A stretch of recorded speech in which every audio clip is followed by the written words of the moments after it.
like 5 years, hasn't it? Yeah, just about, I think. Yeah. Jeez, what have you been up to? Working. I was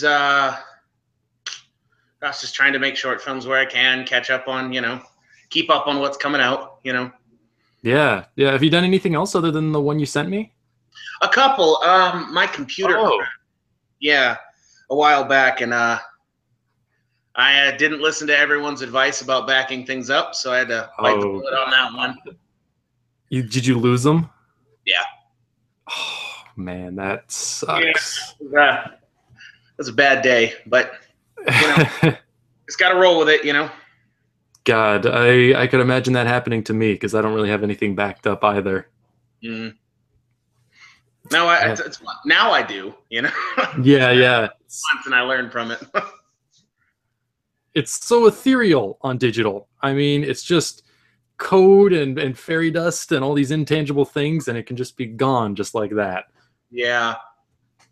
Yeah, it's just, well, I think about it now, so. Yeah. Okay, so this is a video drone, not like the other video drone show.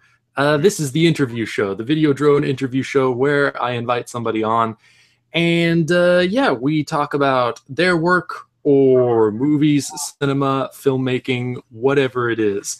This is the second episode featuring Jon Woodard, an old film school buddy whom I haven't seen or talked to in about 5 years.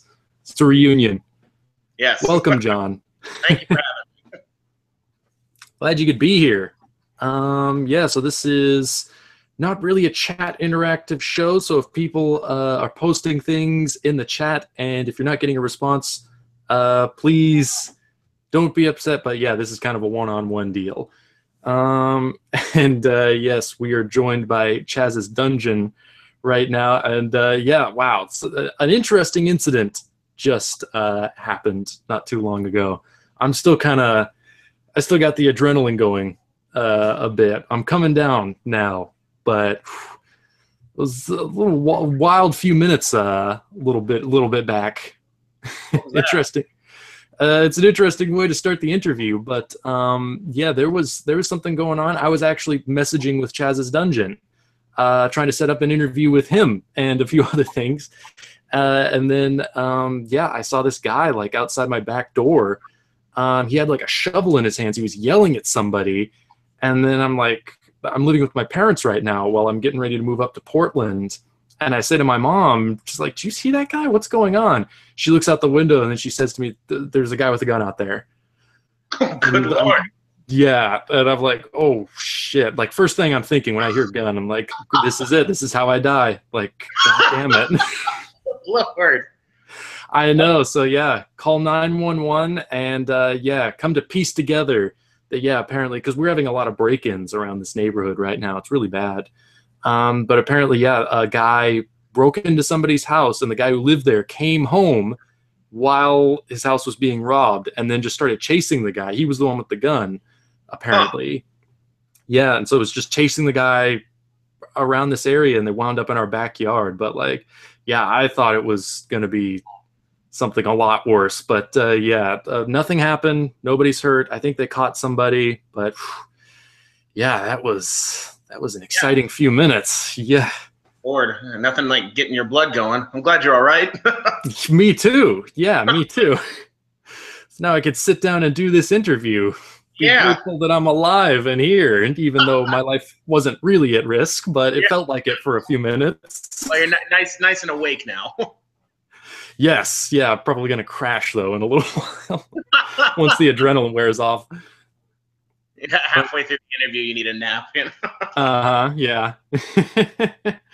Okay, so where do we begin to get into this interview now that all that's out of the way? But yeah, Jon, we first met. When was it? In 2012? I think it was. Yeah. September of 2012, because we lived in the same apartment building. Oh, that's right. Yeah. Mm. And we were both going to the Seattle Film Institute. Yeah. Yeah. What? No, I was just thinking I haven't thought about that in a while, but yeah, that was The Film Institute? yeah, those were some interesting times. Yeah, you didn't finish, right? I remember you kind of like disappearing. No, I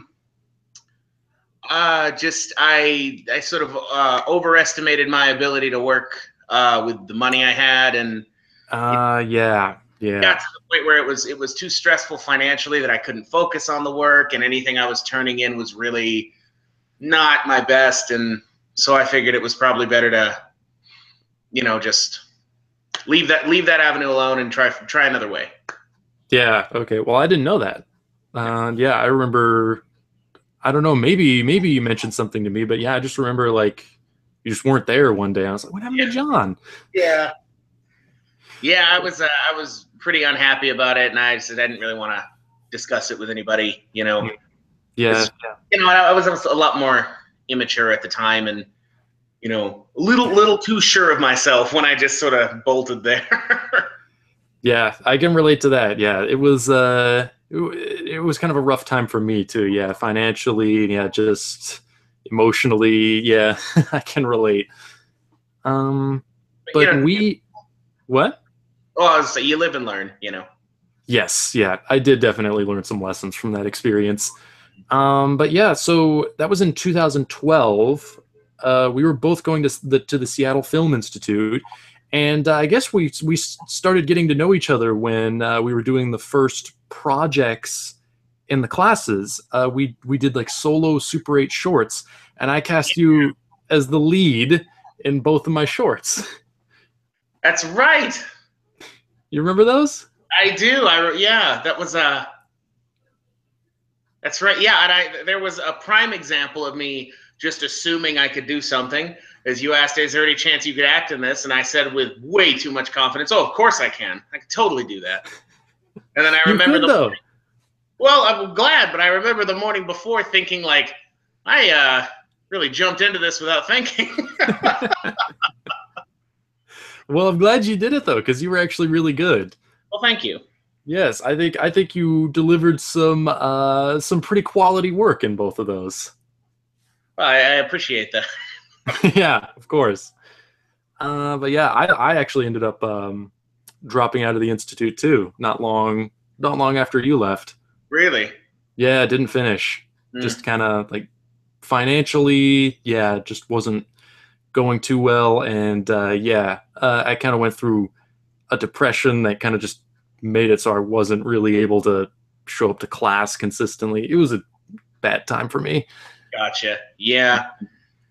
It was a good experience for me. I'm glad I went there, but it was a good reality check. Like as much as it was kind of sour to leave, is it was kind of put everything in perspective that there's a lot that goes into this particular craft. It's not as simple as it seemed. Yes, yeah, I had the same experience. Shattered a lot of illusions. Yeah. I don't really remember, but you did like you made shorts, right? Super 8 shorts while you were there. I did. I for some reason, before I showed up there, I had remembered having just hundreds of ideas of things I could shoot and I could write, and I was so inspired. And when I got put under the particular type of pressure, I just couldn't seem to deliver. I couldn't seem to write. Hmm. I couldn't seem to. Yeah, my hands were always shaking, and I couldn't get my head in the right place. So I wound up trying to. It's part of why I agreed to act for you. I'll get some inspiration here, and it helped, Hmm. but it was still. I moved there from a very, very small town where everything's in walking distance, everything's relatively cheap, to nothing's in walking distance, nothing's cheap. And all of a sudden, that sort of anxiety hits you of like, how am I going to make anything happen? And then it just sort of turns off. So I had a couple projects that I had started, but everything was kind of unfinished. I couldn't seem to Um, quite get there. yeah, definitely. I can relate too. I had that, yeah, very similar experience going from a small town to larger city, and yeah, it's an adjustment that has to be made. Yeah. just wasn't very social at the time either. So yeah, you were probably like one of the only people there that I like actually talked to. Well, yeah, you definitely were too, because everyone. It was very intimidating too, because I again, coming from the small town, there was no one there that was really interested in film as anything other than, you know, date night stuff, and everybody's favorite movie is Transformers, you know, so Yeah. I don't really have Yeah. anybody to talk to. And then all of a sudden I meet people who are like, oh, you like movies. Do you know about Federico Fellini? And I'm like, oh my God, I don't know. Now I feel like the stupid one. You know? Hmm. So actually, just from now that I'm thinking about it, you are why I even know about one of my favorite directors now, who's Werner Herzog. Oh, wow, cool. I had no idea who he was, and I remember you giving me that similar kind of plebeians look when I said that. And a box set of Herzog and Klaus Kinski films, and Yeah, which is funny. We got Klaus Kinski in the chat right now. that's great. Yeah, what a coincidence. Yeah, how about so? Yeah, it's Well, so that was your introduction then, was my DVD set. yeah. And Oh, now wow. he's one of my very favorites. So Very cool. I didn't know that that I introduced you to his work. That's very cool. Yeah. So I guess where I want to start is maybe just kind of how you came to filmmaking, because yeah, I watched your short that you sent me, Searching, which is one I had seen before a while back, the first time you sent it to me. Watched it again, took some notes, some stuff to discuss, talk about. But I guess I'm also kind of interested, like, in what drew you to film as well. Do you remember, like, when that happened, when you thought of filmmaking as something you could do or that you were interested in doing? Yeah. Well, it's kind of a when I was younger, I had wanted to be a professional painter for years and years. That was my dream, and Wow. yeah, and I was pursuing that as best as you can at like 13 and 14, you know. But strangely enough, what happened was my dad got me for, I think, my birthday, this super deluxe edition of Peter Jackson's version of King Kong. Oh, okay. And you know, I still really enjoy that movie, but as you know, with Peter Jackson, there's, you know, hours more of bonus features than there are anything else. So Yeah, they're always great. Yeah, DVD, Blu-ray sets. Yeah, for all of his movies. It's really cool. yeah, so while watching the King Kong behind the scenes, I wound up sitting. I had intended to watch, you know, maybe 20 minutes, and wound up sitting for like 2.5 hours just listening to this man gush about it. And by the time it was over, it had just clicked in my head, this is what I want to do. And maybe it was just hearing him be that passionate about it. But even today, when I get to the point where I'm writing something and I'm too flustered to get past something, or I'm stuck and I can't get out of a scene, I'll put that on and it just sort of restokes the fire. Wow. Interesting. Yeah. So is Peter Jackson, like, just in terms of his work, is he like a big inspiration for you, or is he still like one of your favorites, or is it just kind of like that one thing that was like the initial spark? Yeah, I enjoyed some of it. Like, I really enjoyed his Lord of the Rings movies. I'm very mixed about things like The Hobbit, and he has some others that are mediocre. And King Kong on its own is pretty good. It's nothing incredible, but it was just hearing him be that impassioned about it, I think. So I think it was just that one instance of it that really got me. Wow. Interesting. Yeah. Do you remember like what movies you watched like before that? Like, what were you drawn to? Like, what do you remember watching when you were younger? Well, my when I was really young, my dad, one of his favorite movies was The Ten Commandments, the second version that Charlton Heston and, you know. Oh, okay. And there's embarrassing home video of me as like a 3-year-old chanting lines from it and stuff. And it was just I think that until even now is still one of my favorite movies just because of that. So at a really young age, I had a lot of that kind of really grand DeMille style, you know. Yeah, yeah. The big epic filmmaking. Yeah. King Kong certainly fits into that. Yes, indeed. Is that the only one you really remember watching like at an early age? But, I mean, other than things that most little kids watched, I mean, I saw all of the Disney films, and Mm-hmm. you know, I never really got bitten by the Disney bug so much. Like as a kid, I loved Lion King, but I wasn't really into Disney very much. Gosh, you know, again, like my dad would always just kind of show me whatever he liked. So Yeah. I wound up seeing most of James Cameron's movies. By the time I was about 10, I'd seen, like, you know, The Abyss and both Terminator films and Mm-hmm. True Lies, and you know, again, it's that same big scope. Yeah, yeah. Wow, 10. Yeah, well, interesting decision making. But I remember even then being so what was so interesting to me, because my dad, especially with Terminator, would sit and explain that, you know, this scene right here, what's going on is there's a, you know, 3.5-foot little piece of styrofoam that he's catching just right, and thinking that was just the coolest thing in the world, you know. Oh, wow, interesting. Just that you could really just trick people, but make them forget that they're being tricked. You know, that they're just Yeah. sort of hypnotizing the audience. I thought that was just such a cool idea. And Yeah, that's interesting. Your dad's breaking it down for you, kind of letting you know, like, this is something that a person is doing. Yeah. And this is how they're doing it. Yeah, so it gave me an appreciation for, like, the actual hands-on filmmaking at a younger age, and plays a large part in why CGI, I think, is such a turnoff for me now. Is that it's not that there's not impressive work, but it's I can't help but feel it's a bit lazier, you know. Yeah, you like the hand done stuff, the workmanship that goes into filmmaking. Yeah.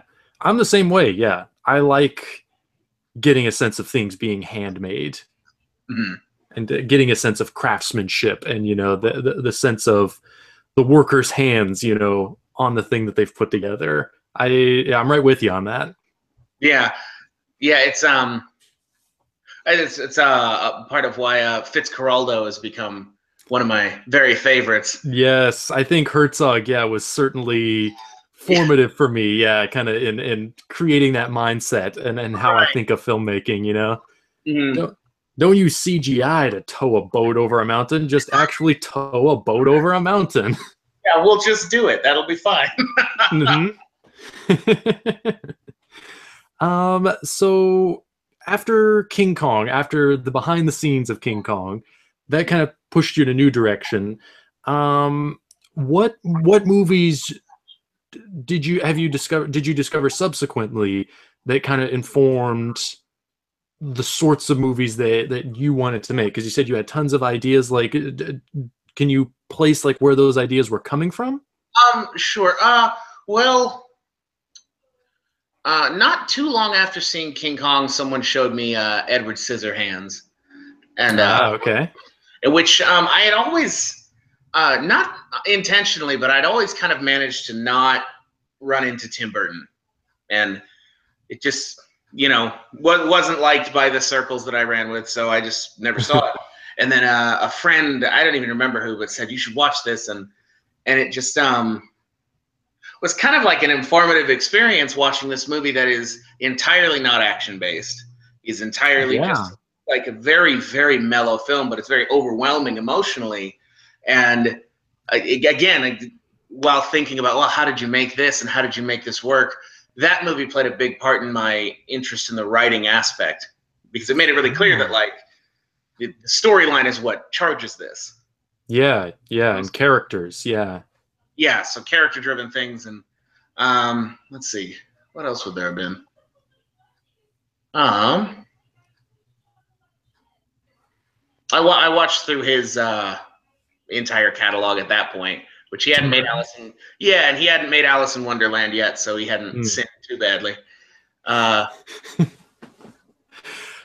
So was it directors at that point? Because I remember when I really started getting into film, that's when it became like about directors. Like, got to find a director.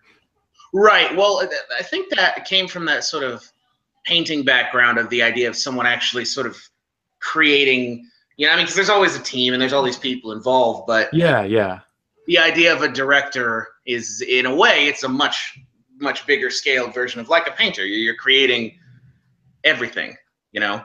yeah, So yeah.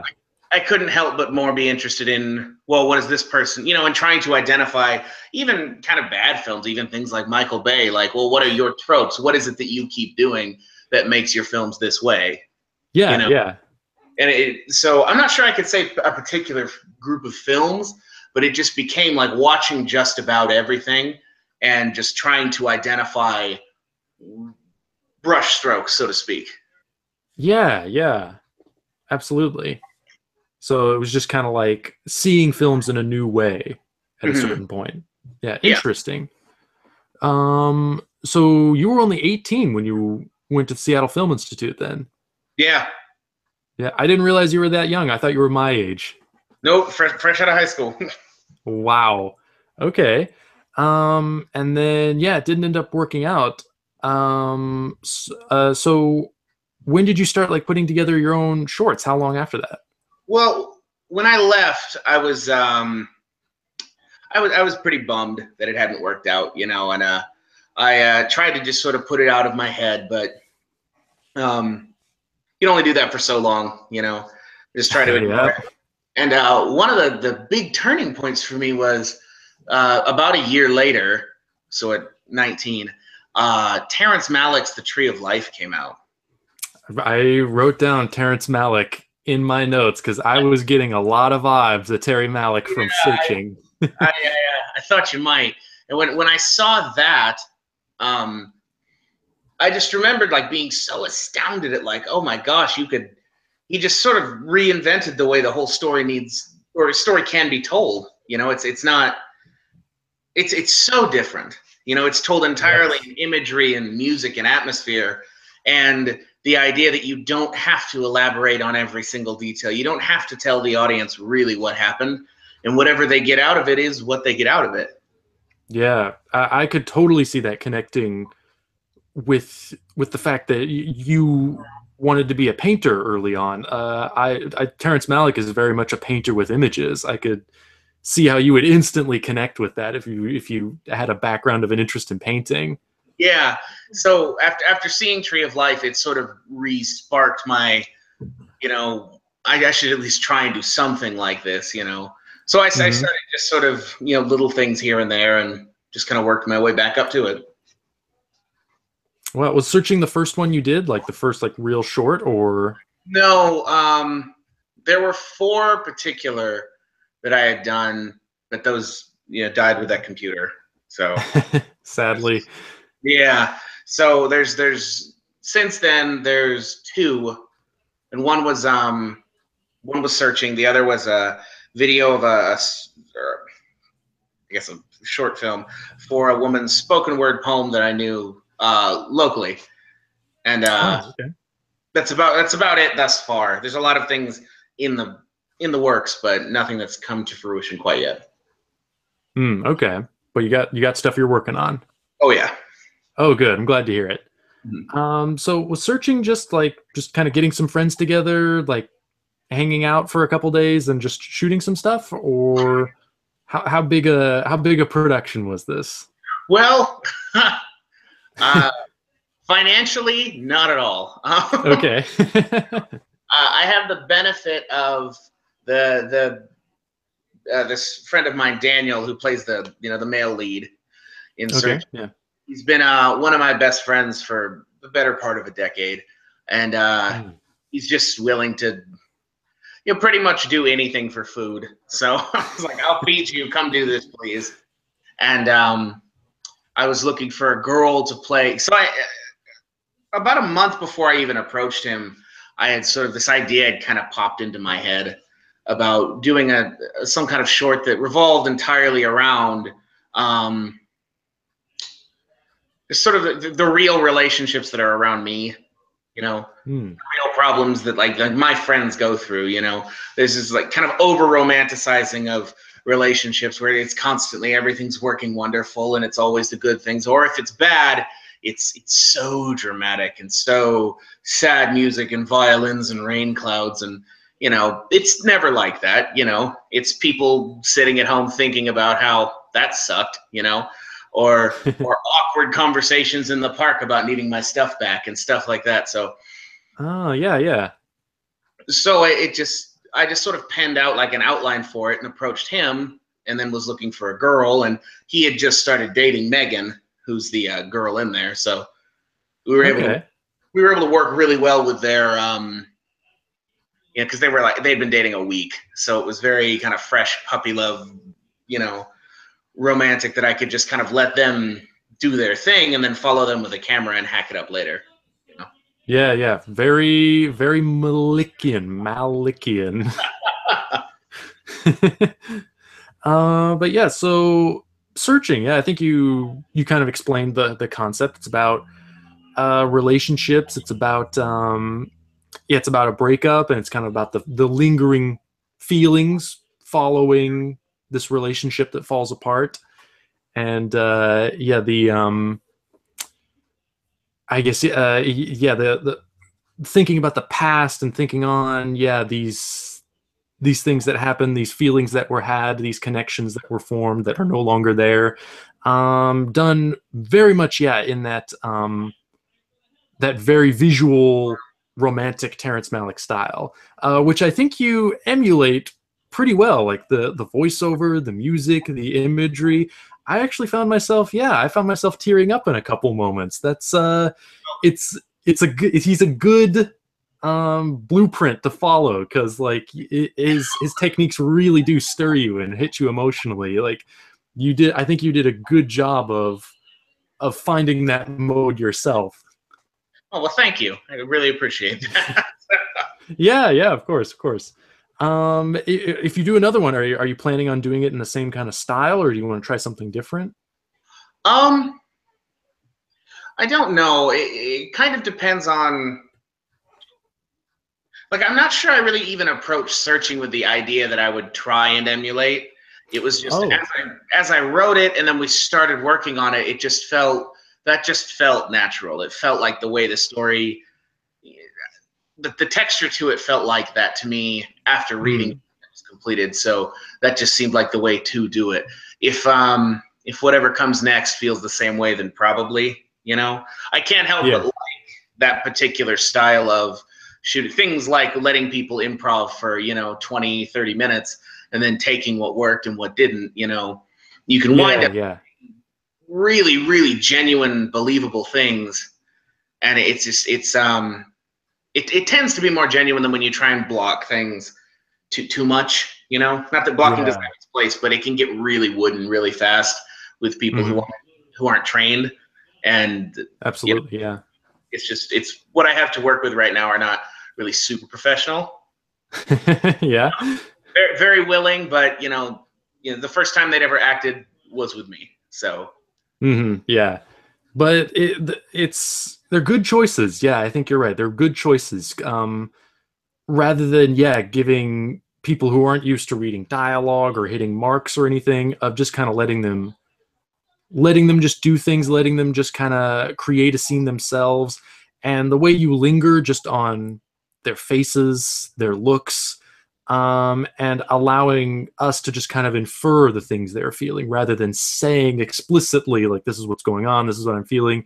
You just kind of linger on a face, and it's like, oh, that's much more engaging. And that, yeah, that to me gets at something a lot more interesting than trying to give them all these complicated monologues that are probably not best suited for a non-professional actor, you know? Right. Yeah. I'm very happy to hear that all came through. Yeah, yeah, absolutely. I love that of telling a story and of trying to create emotion with imagery rather than words. I think like you, definitely drawn to that. So I was definitely finding things I really appreciated and that I really liked in searching. Okay. Let me see what we got here. Oh yeah, I made a note of the sound design, which was interesting. It sounded like everything was put in afterwards. I couldn't really, from listening to it, it didn't sound like there was anything that was like on set or like in camera sound. It sounded like it was all done afterwards. Right. We initially shot it with the intention of using as much on-set sound as we could, Hmm. but we found out after that the particular day of shooting with the conversation at the park bench that the microphone I had a short in it. So there'd be about Great. right. There'd be 3 seconds of sound, 30 seconds of static. So yeah, it's what it was. So we decided to Yeah. do it all afterwards. It adds an interesting feeling to it. It gives it almost like this dreamlike quality that is interesting and that I think fits with the kind of, I don't know if you would call it expressionistic or impressionistic. I've discovered that I actually don't know the difference between the two terms, but it's one of those. The fact that the story is kind of told in that more abstract kind of style, the kind of dreamlike, disconnected quality to the sound, I felt really, it felt appropriate for that, interestingly. Well, it was a happy accident. Hey, that's part of filmmaking, and part of creativity is just being able to improvise and roll with the punches. Yes, indeed. Um, let's see what else we got here. Yeah, so the film, it definitely seems to be about regret and loss. I got the feeling that it was sort of about how people feel isolated, sort of like in their own emotional turmoil, but like the imagery of like showing each of them separately at first, and then at the end showing the three of them together. It's like suggesting each of them feels isolated in their own emotional world when really they're all connected kind of through the same emotional patterns.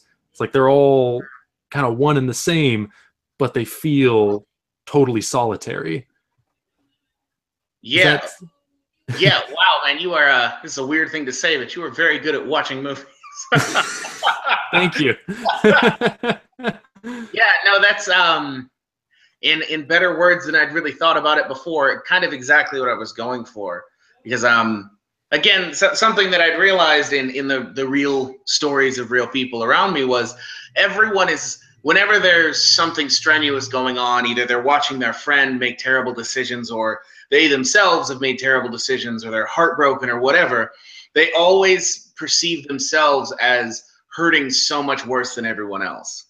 So Yes. they sort of create their own isolation without realizing that everyone involved is isolated in some way or another. Everyone is going through something that is unique to them, which in a way sort of breaks down that isolation if you could see it that way. You only ever see things like that, looking back. But Yes. in the moment, it's a sort of self-inflicted isolation. Yeah, yeah. Okay, so good. I wasn't just seeing things. It was No. there.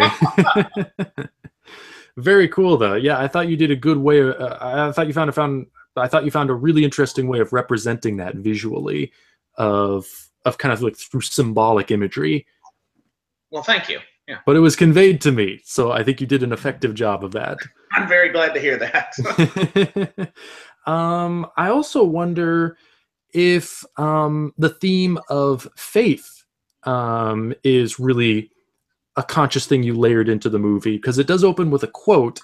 I'm not a religious person myself, so I didn't recognize the quote, but the quote is, how long, Lord, must I call out for help, but you do not listen, or cry out to you violence, but you do not save.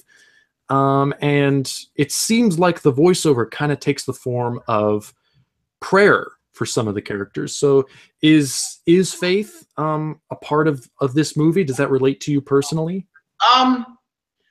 Not really any more than just being sort of a color in the picture. Like it's again, like where I was sort of saying that the people isolate themselves and they bring a lot of their own strain onto their own heads. In a way, it's sort of like there's a little bit of that isolation when it comes to things like prayer. Now, prayer isn't necessarily nearly as negative, but it's that same kind of, I feel so alone and I need something to call out to. And you know, in that opening quote, how long do I have to say I need help? I'm stuck. I can't, you know, before something happens. Yeah, You know? it's kind of like reaching out to something and saying like, "Hey, stop what you're doing. I've got Exactly. things that need to be solved right now. Come help me." Exactly. Yeah. Interesting. Okay. Yeah, I could definitely see how that relates to those themes of emotional isolation and kind of the the cages that people put themselves in their own minds. Mhm. Something I've definitely experienced in my own mind. Like I mentioned, going through a depression in Seattle, just feeling like, God, I'm all alone in this. I Yeah. feel so much worse than everybody else. And then you come to discover, of course, like, hey, lots of people feel that way. If you reach out, you Right. can discover that. Exactly. Yeah. And if people, but that's what I meant too when I said that it's always looking back. Is, you know, in the moment, Yes. everyone's sort of doing it to themselves. So it is sort of them all on the hill at the end. Is we're all in the same place, but I don't even know if they're really aware of each other being there. You know, it's, Yeah. you know, it's just how life goes. Yeah. Yeah. It's a very good short, though. Yeah. I think that's a really interesting theme to play with. And um, the style you adopted, I think, on the surface, it can maybe somebody who's not familiar with you, can maybe look at it. It's like, oh, this guy's just ripping off Terry Malick. But I think, talking to you about it, it does sound like it was very much the appropriate style for those kind of themes and the way you were trying to approach it. Well, I'm glad to hear that. um, since you only had the one short, hopefully we'll see more. You can send them to me. Maybe we'll be talking about more stuff, or if you just want to come on and talk about whatever. But I think with the time we have left, I kind of like to just talk a little bit of movies with you. What do you think about All that? right. Sure. Okay. I would like to ask you, what's something you saw recently that you really liked? Recently. Maybe even the last movie you watched. Actually, the last movie I watched, it's interesting. We should have talked about Herzog earlier. I just saw Cobra Verde for the first time. Cobra Verde? Yeah, What'd you think? I loved it. Loved It's it? Yeah. it's fantastic. It's just God, the actual like the imagery alone in that movie is just astounding. You know, um, Herzog usually has such like a really interesting eye for what will really make you feel kind of estranged and, you know, well, estranged when necessary or really involved when necessary. But I thought in Cobra Verde in particular, there are a couple of moments where I wound up just pausing and just kind of looking like, God, that's just incredible. You know? Yeah. Yeah. That was the last one he did with Klaus Kinski. Oh, really? Yeah, I believe Kinski died not long after that one. Oh, Yeah. Gosh, it's been a while since I've seen like the documentaries and stuff, but I know that was for sure the last movie they did together. And one of the ones I'm actually least familiar with.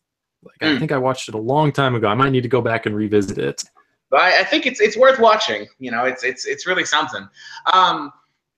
It's not necessarily even top three for me with the Herzog Kinski back and forth, but it's definitely worth seeing, and it's of course great fun to see Kinski be allowed to act like an absolute lunatic. You know, Yes. he has a couple of great just frenzied, you know, crimson faced screams in there that are just wonderful to look at. Yeah. And Herzog always, paints with a broad canvas. So there's always certain to be at least one or two like staggering images in a Werner Herzog film. Yeah. Um okay, so that was a great recent watch then. I think one last thing I'd like to ask. Do you have any recommendations for viewers of like underappreciated films or underseen films or just like one that you really like that you feel like doesn't get the recognition that it deserves? Movie that holds a special place in your heart? Oof, Lord. Yeah, there's dozens of movies I could think of, but uh, Here's one in particular that every time I revisit him, I'm always really shocked that it's not more popular. It's a David Lean film. It's called Brief Encounter. That is so funny that you mentioned that one. It is playing on Turner Classic Movies right now. Oh, really? Yeah. Oh, well, how about that? Yeah, that is such a weird piece of serendipity. Yeah, that's like, I swear to you, it just started as I sat down for this interview.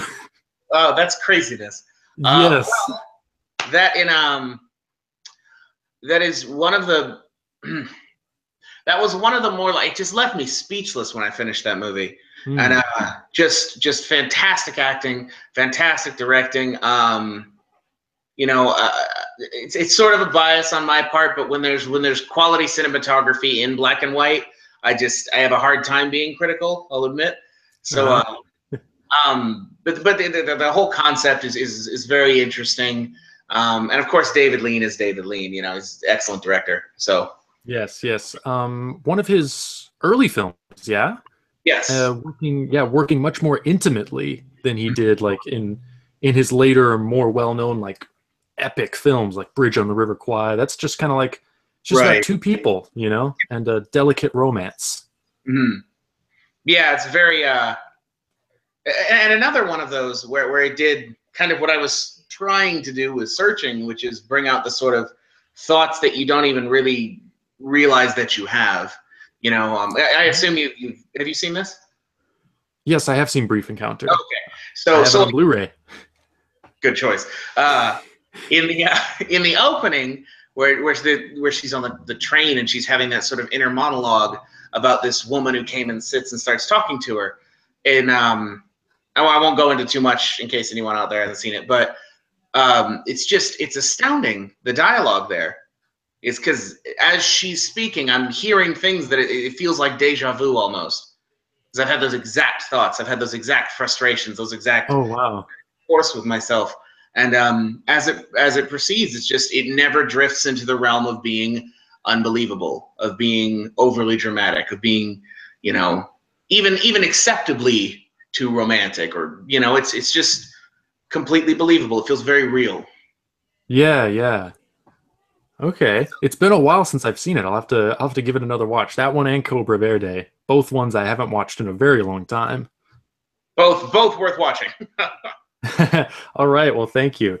And so those are two to check out: Cobra Verde, Brief Encounter, and if you look in the description for this very video, you can find a link to Jon's short Searching. I recommend you give that one a look. And hopefully we'll be seeing more from Jon in the future. Eh?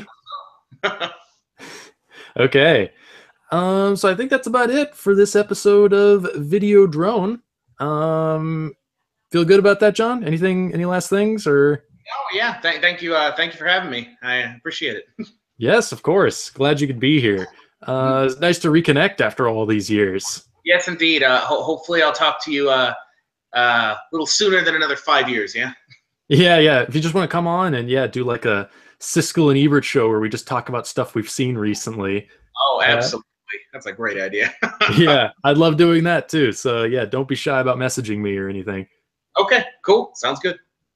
All right. So I think that's it for this episode of Video Drone. Thank you everybody who tuned in. Like I said, not heavy on the interaction with the chat, but it looks like some people did stick around, so that's nice to see. And everybody gets to see it as a video on my channel. So yeah, check out some of the other videos in the series. Tune in next week for another one, and till I see you next time, goodbye everyone.